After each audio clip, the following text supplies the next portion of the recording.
Good morning, students. Now today we are going to begin the topic scale. So first thing is that what is scale? The scale is said to be the ratio between the distance on the map and the corresponding distance on the surface of the earth. Means if a scale on a map is given 1 centimeter is equal to 200 meter, that means the 1 centimeter distance on the map represents 200 centimeter of the distance on the earth.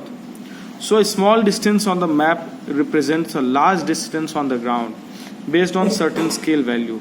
Scale can be expressed in three ways. So the small distance on the map, it represents the larger value or the larger distance on the actual ground. So the scale can be expressed in three ways. Now the first way of expressing the scale is a scale can be expressed as a statement.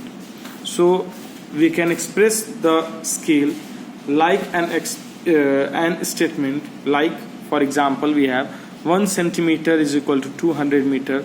That means the distance of 1 centimeter on the map is equal to the distance of 200 meter on the ground.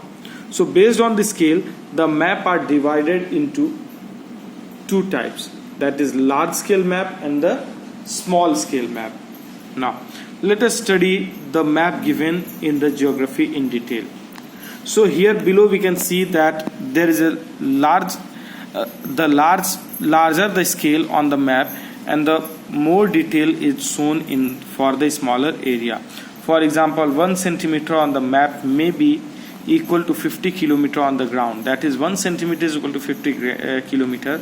Likewise, in small scale map, the smaller the scale, the less detail is shown as the world map or the map which shows the larger area.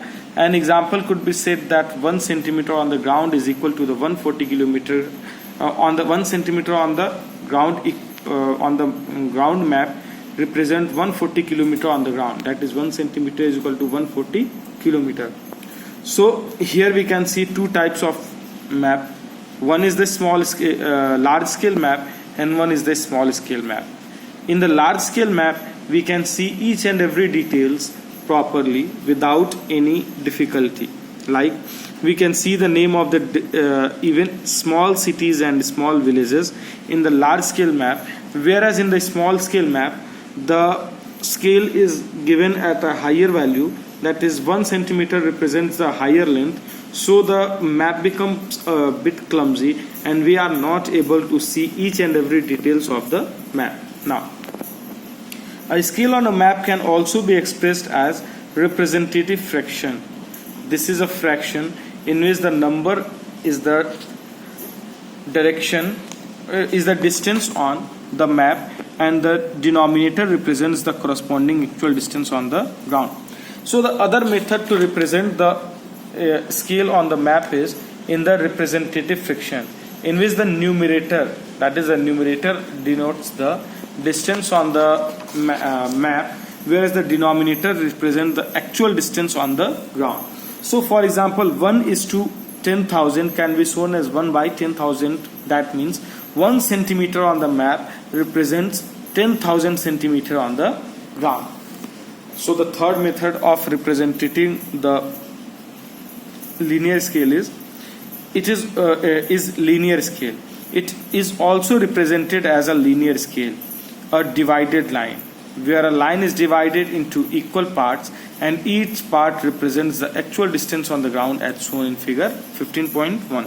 So the third method of representing the distance on the map is a linear scale, in which the scales are divided into small line and the lines are divided into equal parts and each part of the line represents the actual distance on the ground. Now the next is the index.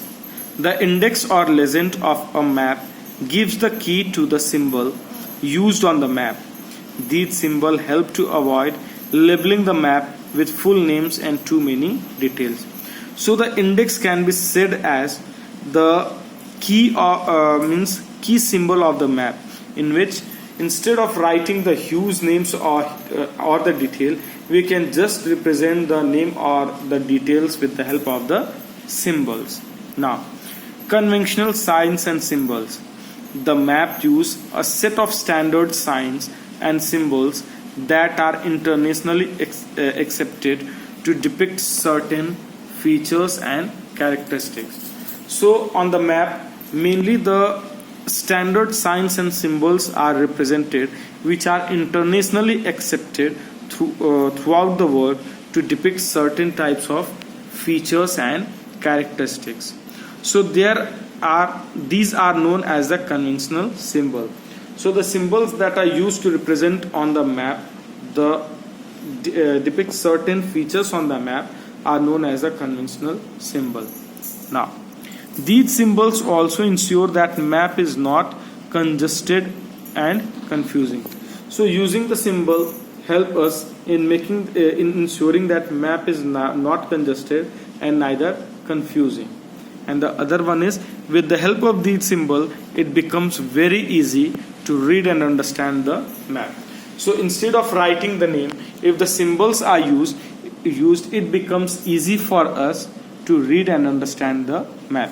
So here below we can see few symbols represented in the book, like stream, canal, tidal, rivers, river with the island and river,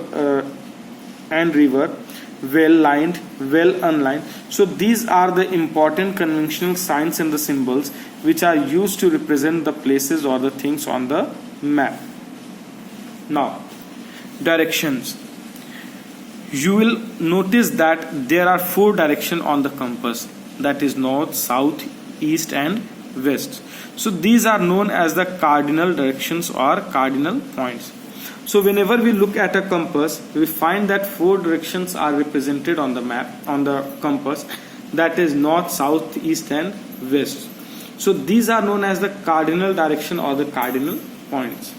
Now, the direction in between these points, that is northeast, southeast, southwest and northwest, are known as intermediate point.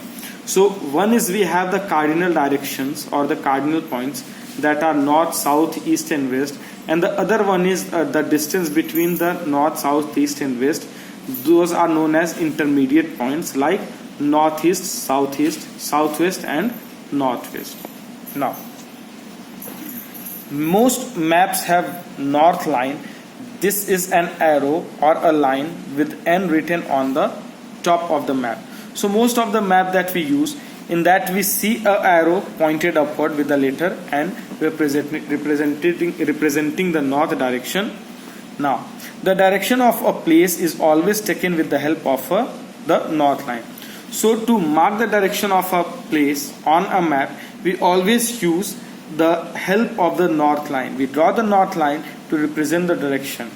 Now, the north line help us to determine the 3 main directions on the map. So as when we get the north line on the map, it helps us in determining the other directions on the maps. Now, look at figure 15.4.